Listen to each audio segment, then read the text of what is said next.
creating a logjam. We're trying to avoid it. We really are. We're trying to be very upfront with our players and very honest with them and let them know exactly how we see it. And we are getting input from them, but at the same time, sometimes you just got to move on. And, so we've tried to do everything we can with our guys who would be third-year players next year.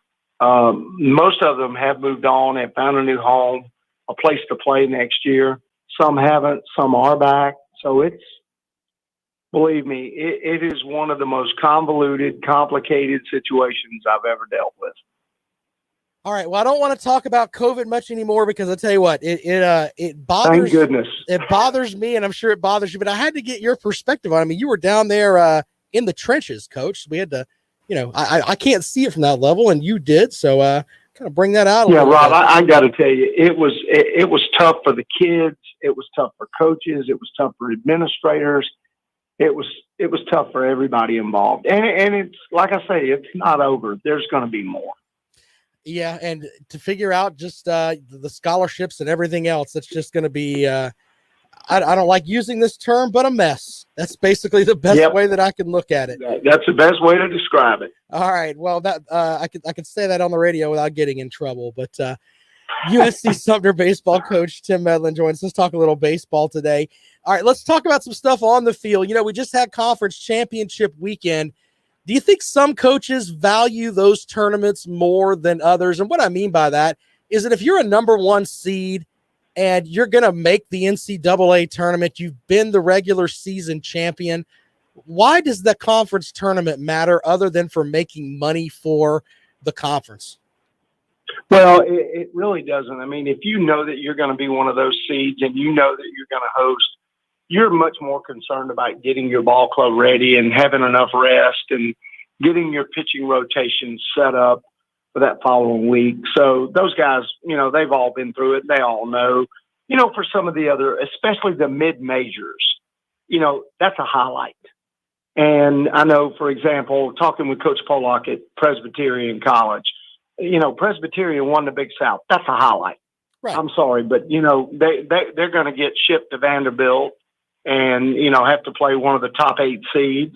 So, okay, realistically, maybe that's not, going to be good for them. But to win that Big South championship last week, nothing will ever replace that for Presbyterian College and for Coach Pollock and those kids. I mean, that's what it's all about. I just wonder if some coaches think, you know what, I'm going to save my pitching staff. I'm going to make sure if I've got a guy that's, a little tender with this or that I'm not going to put him out there. I mean, I that's how I would be as a coach, and maybe that's why I don't coach, Absolutely. No, that's it. I mean, you've got to look at big picture. If you're South Carolina, you're not worried about bringing Brett Carey back. You want Brett Carey to be fully rested and ready to go on day one of that regional, because that's what's going to, start your ticket, hopefully to Omaha.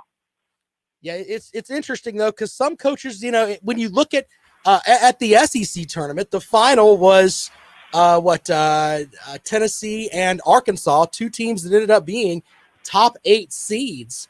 And then you look at a team like Mississippi State, who is hosting, but they got 10 run twice in the tournament. It's to me, I think it's just a perspective with how coaches look at it.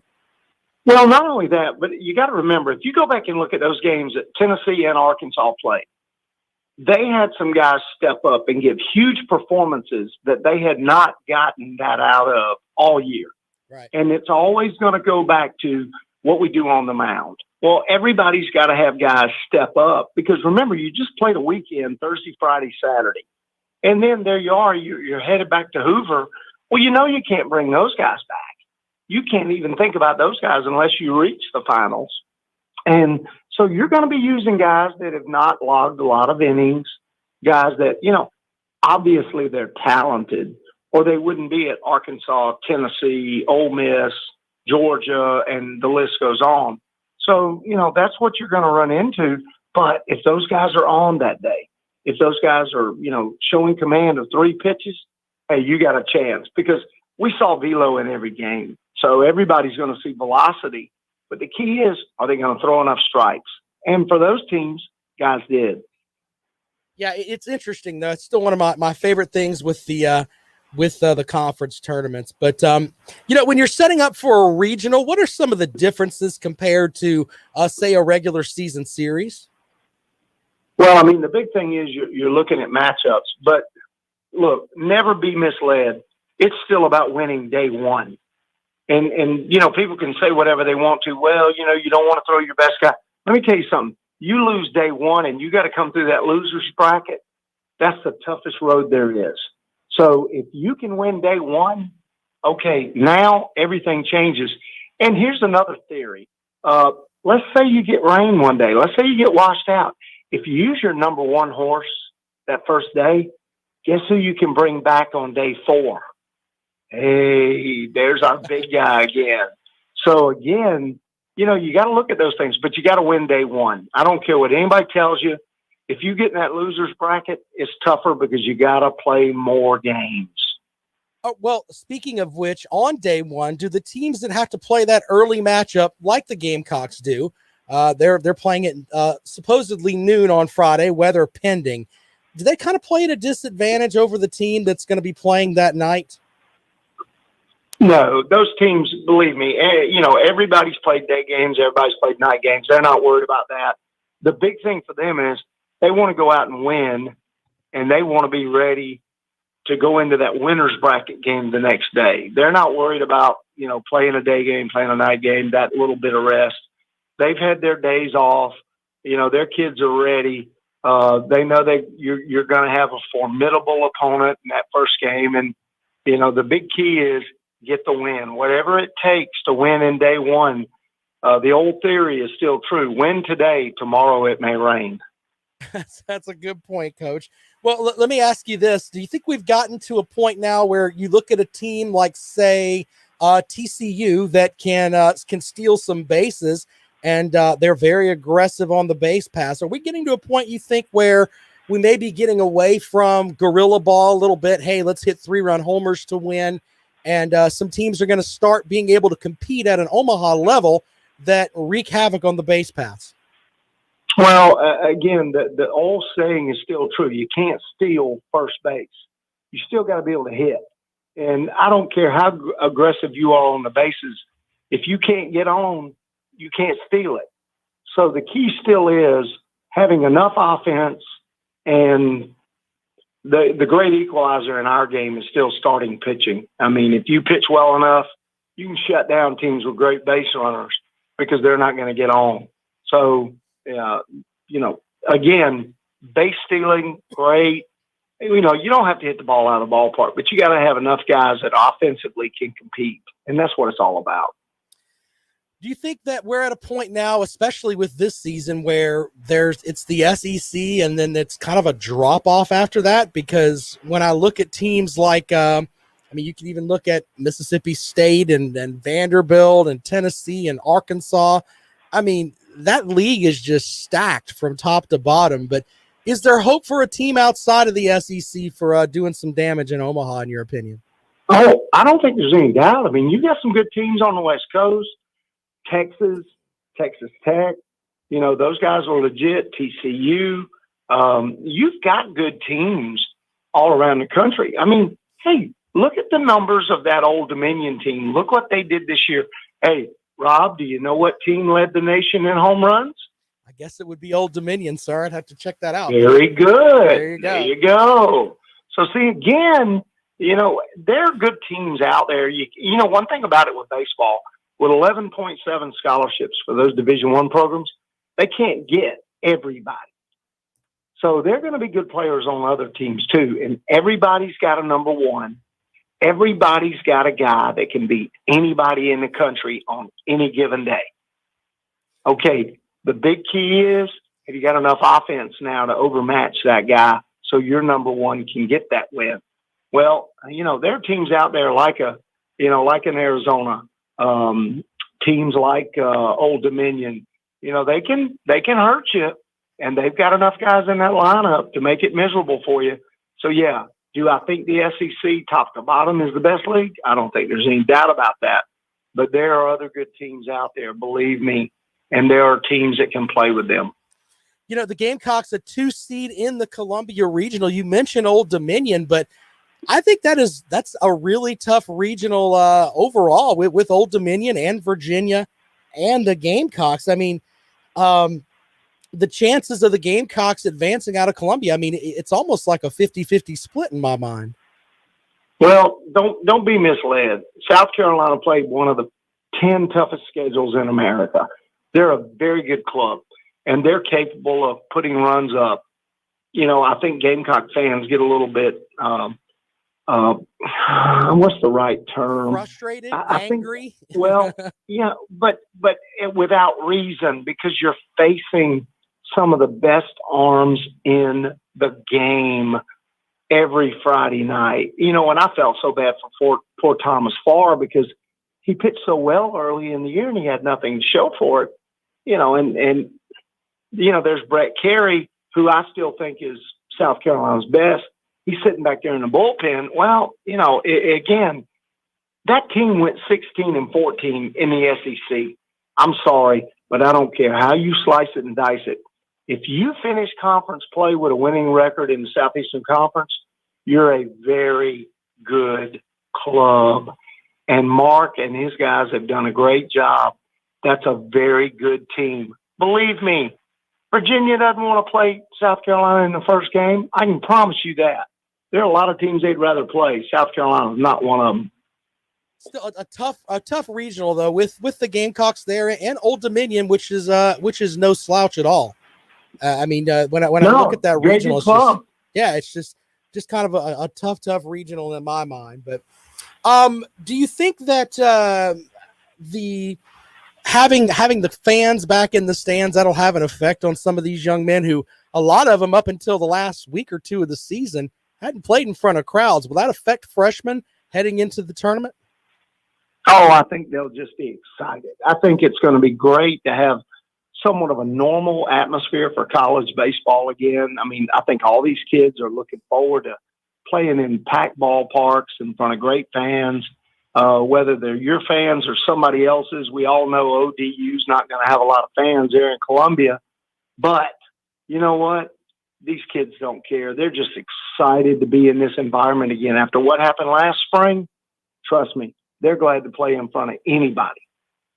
Coach Tim Medlin joining us here on the Rundown this afternoon. We appreciate him coming in and chatting with us a little bit here.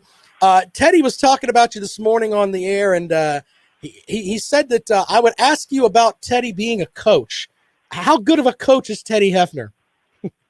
Teddy did a great job with us. It was so much fun being in the dugout with Teddy and Mike Pulaski. I mean, those are great guys, and I enjoyed that time with the Blowfish, and Bill and those folks do a great job. But Teddy's a baseball guy. Don't let Teddy kid you about football, basketball, or anything else. Teddy's a baseball guy. Teddy was a good baseball player. He could swing the bat, and he's got an insight to the game. He's always been a real student of the game. Well, I've heard his football picks. None of those make sense, but he does know his baseball. Teddy's going to definitely a baseball guy. Well, as always, I appreciate you joining us here on the Rundown, sir, and looking forward to some great college baseball starting this weekend with the Gamecocks and Virginia kicking it off at Founders Park on Friday. I want all those Gamecock fans to get out and get in that ballpark, pack that ballpark. It's going to make a difference. Well, and I completely agree with you on that. People have been complaining for a long time. I want to go out and do something. Sanctions have been lifted, folks. You should be hanging from the rafters at Founders Park this weekend. I mean, that's just as real as you can get. I don't want to hear this mess about whatever. Get out to Founders Park and support your team or whatever. If you're a Presbyterian fan, get your butt to Nashville. Get up there and watch your team. Better believe it. That's a history-making team right there winning the Big South. Hey, go Blue Hose. Go up there and, that's player playing former coaching against him. Elton Pollock played for Tim Corbin at Presbyterian College. Did not know that. A lot of people don't know that. Yeah. Elton played for Tim when he was a head coach at Presbyterian. So that's a great matchup. I'm excited for that. I certainly am as well, and looking forward to some great regionals this weekend. Coach, you're always welcome. There's a chair here for you whenever you scoot by Greystone. You're always welcome to come in and chat with us. You know that. Thank you, Rob. Anytime, man. Give me a call. All right, Coach Tim Medlin joining us on the rundown. We appreciate it, and I love talking to him. Of course, coaches the Fire Ants down in Sumter, one of the good junior college programs here right in the state. But Coach Medlin knows his baseball. I got to call some baseball games with him here on Fox Sports Radio. We used to do the Forest Acres Classic. The encyclopedia of knowledge that gentleman brings as far as baseball goes is outstanding. And it's so interesting too, because if you get him and Teddy Hefner in the same room together, it's just too much baseball knowledge. And I just kind of have to sit there like I'm 12. It really is like that. But appreciate Coach Medlin joining us on the program today, talking a little baseball. Now, for folks that are into the baseball, hey, I've got more for you. Will Healy from Baseball America joins us tomorrow as he is on the regional path. He told me he will not be in Columbia. He's going somewhere else. We'll find out where Will Healy is going to be tomorrow on the rundown as he breaks down some of the regionals for us. And I've got to get potential upsets because that's what I like. I like it when you have a team that's like Stony Brook from a couple years ago. Who is Stony Brook? That's what you hear at the beginning of it. And then all of a sudden, they've advanced to the super regionals. I like to hear about stories like that because it's the same thing as the NCAA basketball tournament. It's just on the baseball front. So we'll have plenty of that for you coming up tomorrow with Will Healy from Baseball America. I'm going to talk some strength of schedule stuff. I did some math earlier, and I wanted to bring that to the fine folks here on the rundown. We'll do that when we come back. You're welcome to call us at 803-978-1832, 803-978-1832.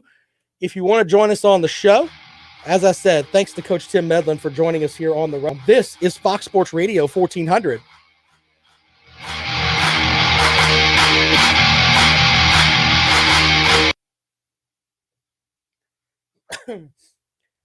Blake, it's not that I didn't want to ask Coach Medlin that question. I just think that's kind of rude to ask a coach about another coach. They all go to the same chicken dinners together, so it's not really fair, to be honest. I don't know about – I think that the LSU fans were kind of fed up with him, so we'll see.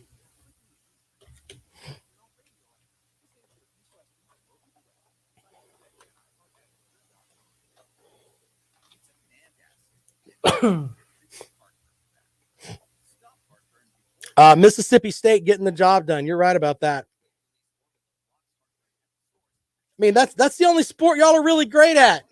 Baseball. Basketball team's been kind of in the dumps lately, you know? Oof. That's a bold statement, Blake.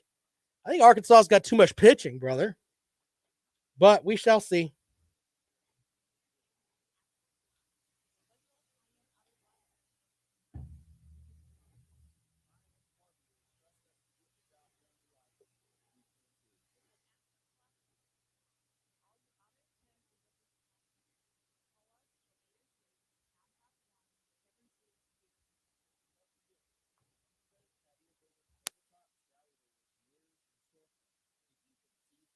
I like TCU with the way they steal bases, man. It's just my opinion. I think they are after it, to be honest with you.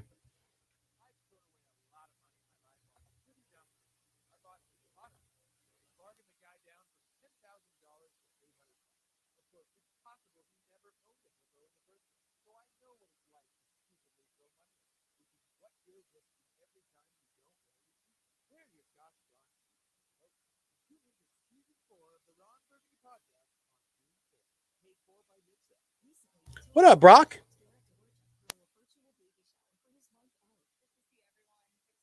I need a new football coach there, Blake.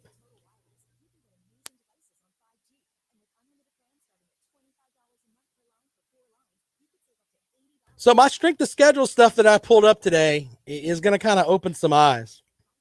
You're right about that, Blake.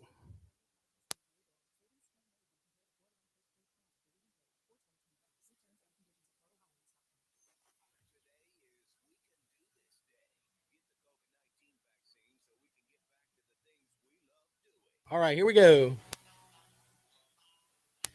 Well, welcome back to the Rundown on Fox Sports Radio 1400. If you missed the interview with Coach Tim Medlin from USC Sumter, don't worry about it. We'll have it up for you later on. You can check it out by 5 o'clock today as Coach Medlin talked a little bit about dealing with COVID and all kinds of stuff. But I got to bring back I've got some football stuff I want to give you today. You know, I am in several group chats, Facebook groups, Twitter things that where I get hit over the head with it a lot of, this insert SEC team here plays a much tougher schedule with top 25 teams than Clemson does, or insert your team here. So I look at that and I know in the back of my head that is not true. That is the simple folks they have to prop up the SEC because they want to make it seem like it's on the baseball level because the baseball teams in the SEC are much better than everyone else. But on the football side, it's an absolute lie. And if you think that, then you don't really know much about the game of Hut Hut. And I've got the numbers to prove it to you. So what I've done is I've pulled up regular season schedules. Now, for the past up through the 2016 until last season, I figured, that's 16, 17, 18, 19, 20. So that's a 5-year stretch there, right? Of several football teams from the SEC. We'll start with, how about we go with LSU? Now, I've got top 25 wins for LSU. Now, if you're under the logic that the SEC is the absolute best, then they should have a lot of top 25 wins, right? That's kind of the way you look at it. Now, for all of my numbers here, it comes back to a simple thing. How did teams finish at the end of the season? Not where the liars, which is what those people are, that put all of these preseason polls together, and they're like, well, you know what? This team, since they play in the SEC, they should be ranked because I think that SEC teams are awesome. And that's the vibe that you get out there. At the end of the season, when the smoke is cleared and we know how good some teams are, that's when you look at a schedule and that's when you determine if a team played a tough schedule or not. So I took the LSU team. I thought that would be a good way to start. LSU in 2020 ranked wins at the end of the season. Teams they beat that were ranked, they had one. That was Florida. In 2019, they had Alabama, Texas, Auburn, and Florida. Then in 2018, the Georgia Bulldogs. 2017, Auburn. 2016, they did not have a top 25 win. Now, I know people are going, but there was a number 8 next to the team when we played them. Yeah, but that's not how they ended up. That's not how they ended up. It's how they finished at the end of the season. I know that's hard for the folks that have the SEC lower back tattoos that run around in the Alabama smoking jackets, and they all talk about how great Alabama is and everything else. The reality is that in 5 seasons, LSU has 7 top 25 wins. 7. Those are the numbers. Unequivocal, no lie numbers. These are teams ranked in the AP top 25 at the end of the season. Now, let's look at it from a different perspective. How about Alabama? Alabama, since 2016, last season, they beat Texas A&M and Georgia. 2019, in the regular season, they beat 0 ranked teams. 2018, it was LSU. 2017, LSU and Mississippi State. 2016, Auburn, Tennessee. Imagine that, Tennessee being ranked. Yeah, some people seem to forget about that. Tennessee finished 2016 as a ranked football team, and LSU. So when you add all of those together, in the past 5 seasons, Alabama has 9 top 25 wins. Now, we're going to take a quick break. When we come back, The big matchup that's coming up in Charlotte here on September the 4th is Clemson and Georgia. I pulled the numbers on those two teams. Might be a little shocking to you a little bit. So we'll talk about that when we come back here on the rundown as we break through the lie that is strength of schedule, because that's what it is. It's an absolute lie. We'll talk about that when we come back. This is the rundown. You're listening to Fox Sports Radio 1400.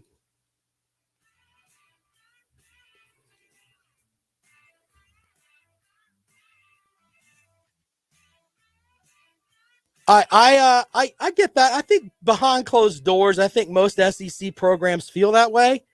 But if you ever, I'll give you that in a moment there, Brock, after we come out of the break here. But if someone ever utters the words out of their mouth, my team plays in the SEC, they should drink bleach. That is the dumbest, stupidest thing ever. Ever. Don't hang out with people that say that. They don't know anything about football. They don't watch anything but their favorite team and sit around and circle jerk themselves to death. It is insanity when you really stop and think about it that people actually say those things. Oh, we play in the you're garbage. Shut up.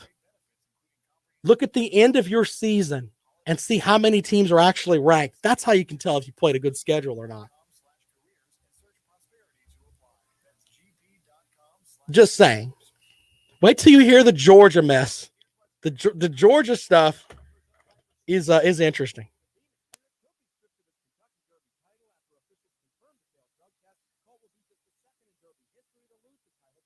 I like talking with people that think that way, though, because I'm just like, you just haven't been educated yet. You haven't experienced football. It's okay. You think that we're supposed to think that Mizzou and Vanderbilt and Ole Miss are just knock down, drag out, they're on the same level as Alabama and everybody else, and they're not.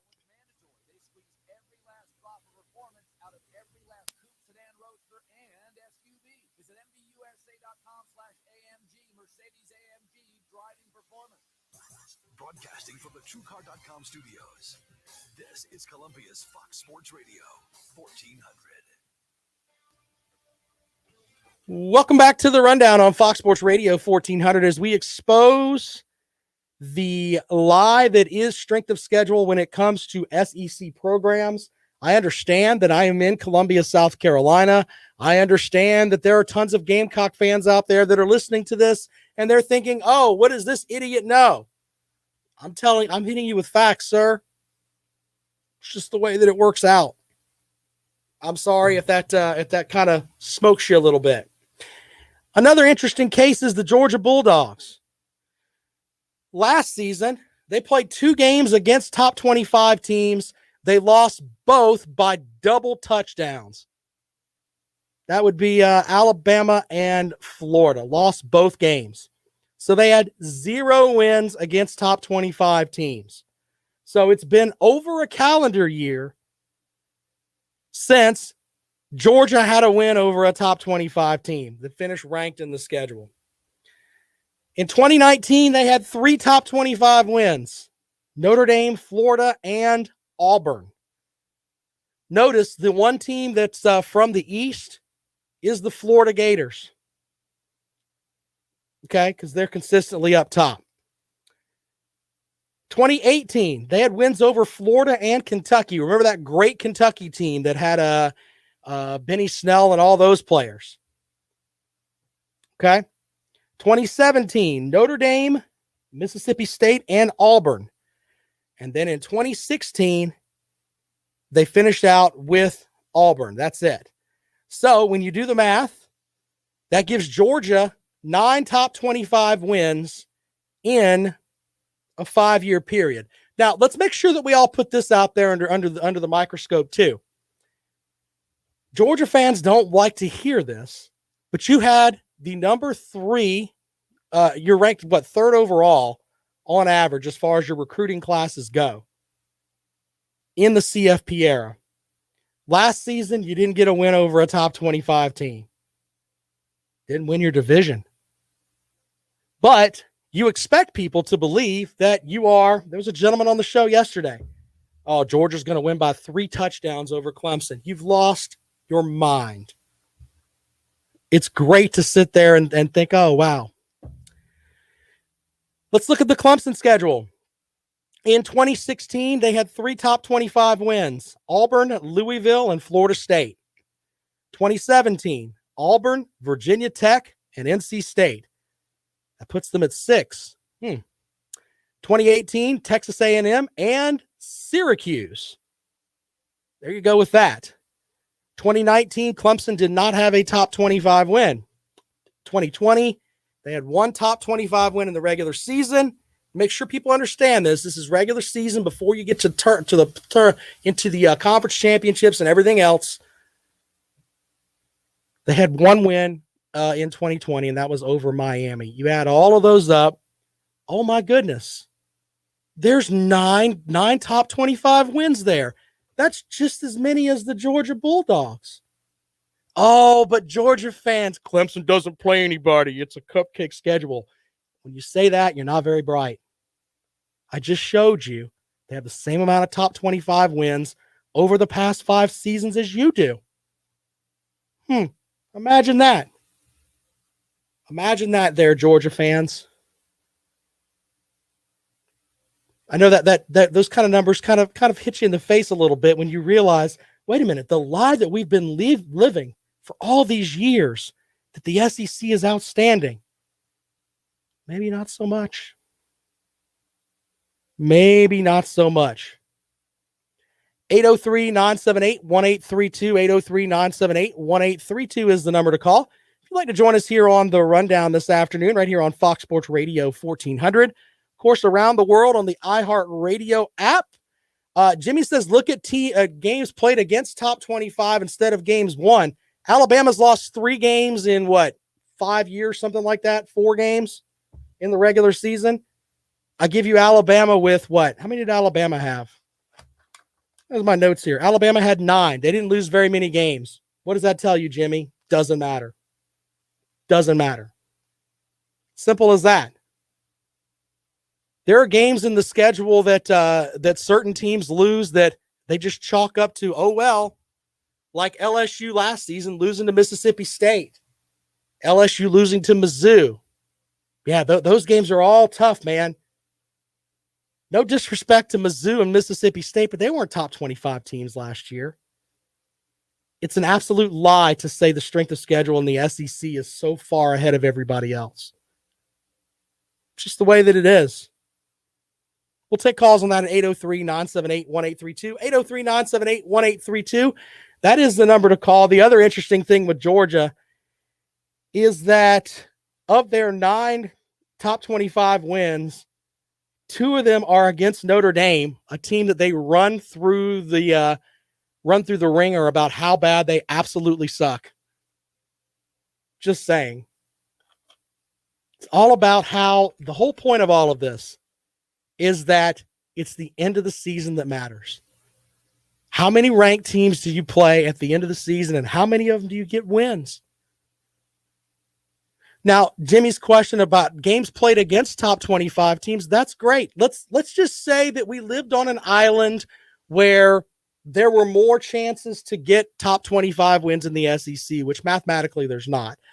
Clemson still has the same amount of top 25 wins as Alabama does. Oh, that kind of ends that argument very quickly there, doesn't it?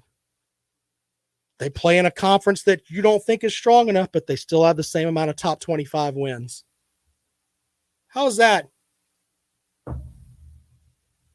When you go to your SEC tailgates this fall, start spreading that to the folks that are there. Play them this section of the podcast, which you can get anywhere on the iHeartRadio app or iTunes, however you get your favorite podcast. You can go and look at what I've just put out here. Oh, and by the way, Alan joins the show. Appreciate Alan, big Georgia fan. His big thing is 42 wins for 8 versus 18 losses for the Georgia Bulldogs. 29 of those wins for Georgia, by the way, came from 1974 to before then. So from 1974 back, we're talking about 7 years before my dad got the itch in his eye. Think about that for a minute. You take those 29 wins away. What's up with that? In the so-called modern era where you can actually watch a game on television, the series with Georgia is at about 13-8 with Clemson and Georgia.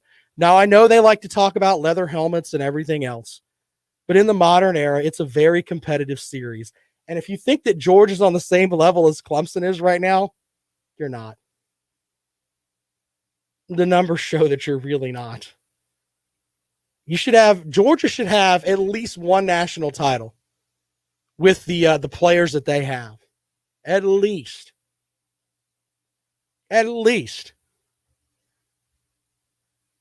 803-978-1832, 803-978-1832 is the number to call if you'd like to join us here on the rundown.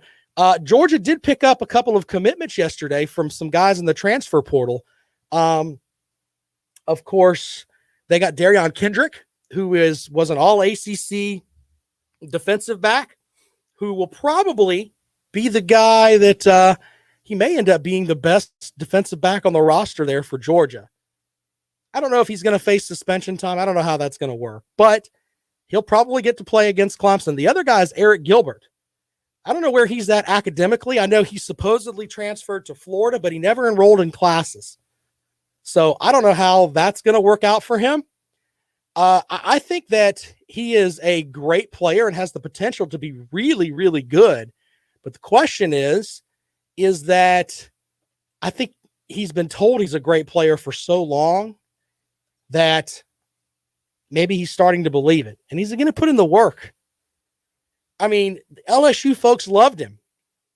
And then all of a sudden he's gone and they're like, some were upset, but I think it's a big deal, though, getting Darion Kendrick, who can be somebody that can step in right away and play some defensive back for you. That's a huge get for the Georgia Bulldogs. If his head is screwed on straight. But think about this. The kind of person that Dabo Swinney is. You think Dabo Swinney's going to give up on somebody? Especially somebody, and let's not just say Dabo Swinney, any coach in general. You think you're going to give up on an all-conference type talent unless there's something there that we don't know about? Just saying. Just think about that for a minute. I'm not running Darion Kendrick through the mill here. I'm just saying that Darion Kendrick is an outstanding player, but I think he needs some guidance from some coaches if he's going to be successful while he's at Georgia or anywhere else. Sometimes in life, it takes us just a little bit longer to grow up. Just saying. I think he's going to be a good player, but I think he was in Dabo Swinney's doghouse for a reason. And we'll never know because Dabo Swinney will never tell us. But the reality is that I think he has the potential to help the Georgia Bulldogs a good bit. With Eric Gilbert, I don't know. I mean, physically, he's absolutely gifted. I mean, was rated as one of the top tight end prospects of all time. By the way, Georgia has like two 5-star tight ends that are projected to be first-round picks. And Eric Gilbert, and I forgot the other young man's name. So Georgia's stacking talent on top of talent. I mean, you would think that would work, but remember, Georgia's had the number 3 ranked recruiting class on average in the CFP era. They've got no national championships for it. The numbers hurt, ladies and gentlemen. They absolutely do. Quick break. When we come back, we'll wrap up today's show here on The Rundown. You're listening to Fox Sports Radio 1400. Donnie, I think he's a good player, man. I don't think he's I think he has the potential to be a first-round draft pick, but his head's just not right, man. Blake says if we upset Bama, it lives on forever in history with hundreds of millions of views. Blake, you're absolutely right about that. Brock is absolutely right. Darion is a perfect culture fit for Georgia. That's funny.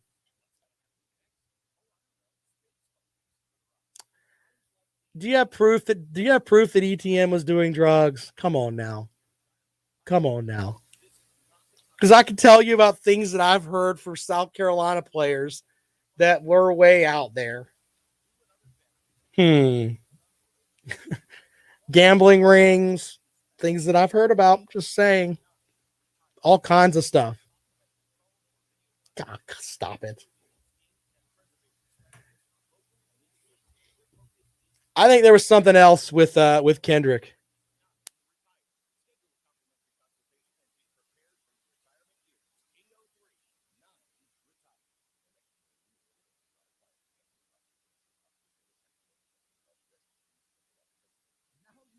I think it's going to get to a point where the stuff with marijuana is going to be, you kind of just have to overlook it.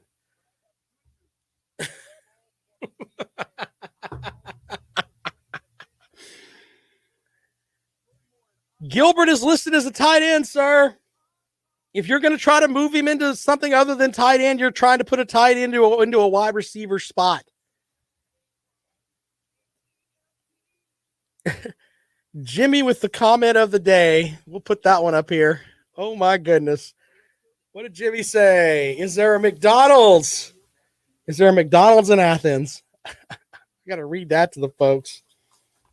That's good. Hilarious.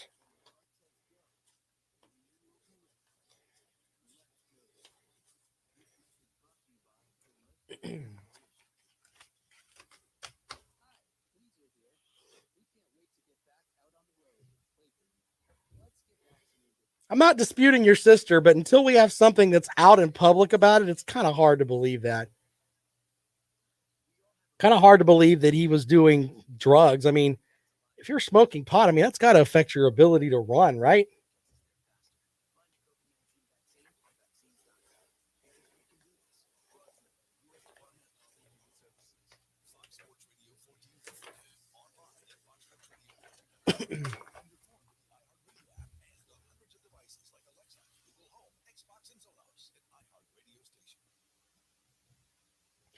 Welcome back to the Rundown. Final segment this afternoon here on Fox Sports Radio 1400. Quote of the day. Jimmy says, is there a McDonald's in Athens? Tennessee reference for the Florida folks, or for the Georgia folks. Jimmy with the 5 points over there in the chat room. Appreciate that. Alan says that Gilbert is not going to play tight end. Okay. If that's the case, they're going to take and mold a guy that has always been a tight end and try to squeeze him into a spot to replace Pickens because Pickens is injured. I tell you what, that's some Kirby Smart stuff right there. Just saying. We'll see how that works. Maybe they're going to try to put him in like a Kyle Pitts type set where they use him like Pitts. But Gilbert's always been a tight end, so I don't see all that. Don't see all that at all. Anyway, full write-up on what I put out there with the SEC strength of schedule, the lie that is the SEC strength of schedule. I will have that up on the blog page this afternoon. That way you could share it with your friends and say, look, when we say that there's tougher schedules in the SEC, it's not necessarily true. We're just trying to prop up something because someone on social media kept pounding that into our head, telling us to chant SEC, SEC, SEC. We don't have to be dumb anymore. We can be educated football fans. We can do that. You can do that too. I have that posted up there for you. You can share that away on the blog page at foxsportsradio1400.com. One other big story from today. Coach Mike Krzyzewski is going to retire from the Duke Blue Devils. Led the team to 5 NCAA tournament championships, 12 Final Four appearances, 27 combined ACC titles in tournament and regular season since he took over the program in 1980 to 1981. 46-year coaching career. He will coach this season and then move on. I wonder how much of this has to do with the fact that he's up there in age, or that the game is changing, like the stuff with Coach Williams, who said that, told Andrew Jones from Tar Heel Illustrated that he would call plays and they wouldn't run them. So he was kind of losing the losing the team there. I wonder if it's that way with Coach K, or if there's another end of it too, where maybe the stuff that's happening with Zion Williamson is going to be something that might hit Duke in the pants later on. And Coach K doesn't want to be involved with that when it comes around. I'm just throwing conspiracy theories out there. You have to respect what Coach K has done in his career. 784 winning percentage, 25 plus wins in 22 of the last 24 seasons. Only guy who's got more national titles than he does is UCLA's John Wooden. Led the Blue Devils to 24 straight NCAA tournament appearances from 96 to 2019 before missing last season as they finished 13-11. They say John Shire, the former player, is believed to be the guy that's going to be put into place there for him. So kind of an end of an era there for Duke and North Carolina. As you've got Coach K on his way out, Coach Roy Williams is already retired. So some interesting stuff there. All right, tomorrow on the rundown, we're going to have on Will Healy from Baseball America break down that Gamecock regional because I think it's a tough regional.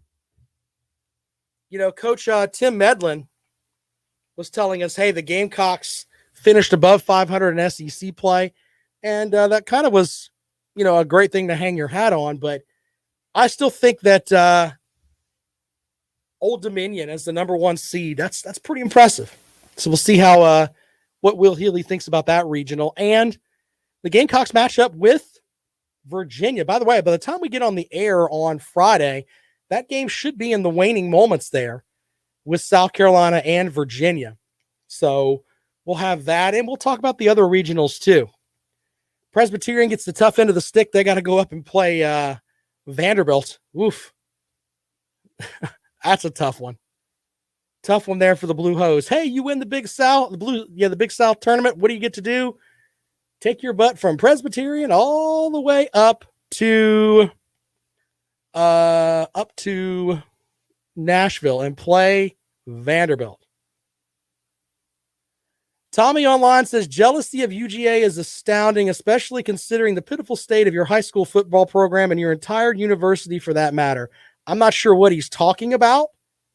I'm just saying it's a completely SEC thing. I know that Georgia likes to hang on that they play in the SEC and their schedule is brutal, but they have the same amount of top 25 wins as Clemson does. 9 over the past 5 seasons. I know those facts hurt feelings. Just saying. I mean, when you hit people with facts, that kind of hurts them the most. What are they going to say? Oh, but we didn't. You didn't what? What didn't you do?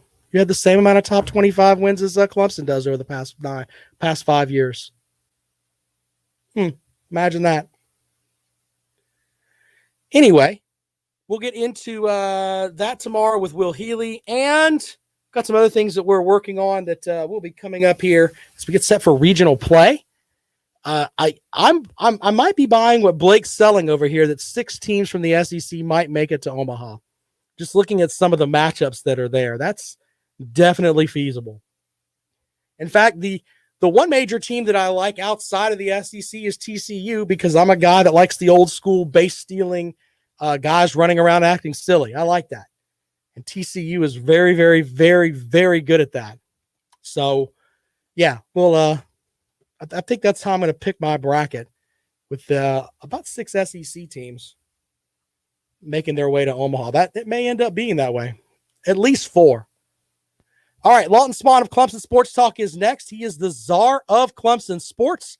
Be sure to follow him on Twitter. He's at Clemson Sports. Stop looking at me, Swan. Yes, the Swan will be here this afternoon from 4 to 6. He'll have all the Clemson information for you, including something I forgot to mention. Friend of the program, LaVon Kirkland.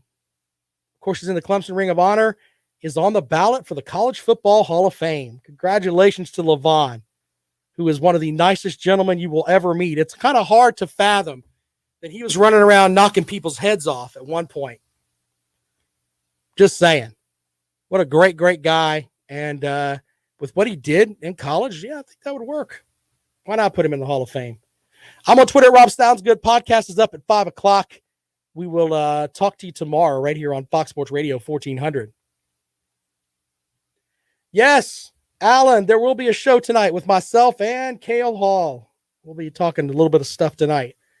So looking forward to that. You guys are awesome over there. Appreciate all of y'all, man. We'll talk to you later on. Rob and Kale show tonight at 9:30. See you guys later.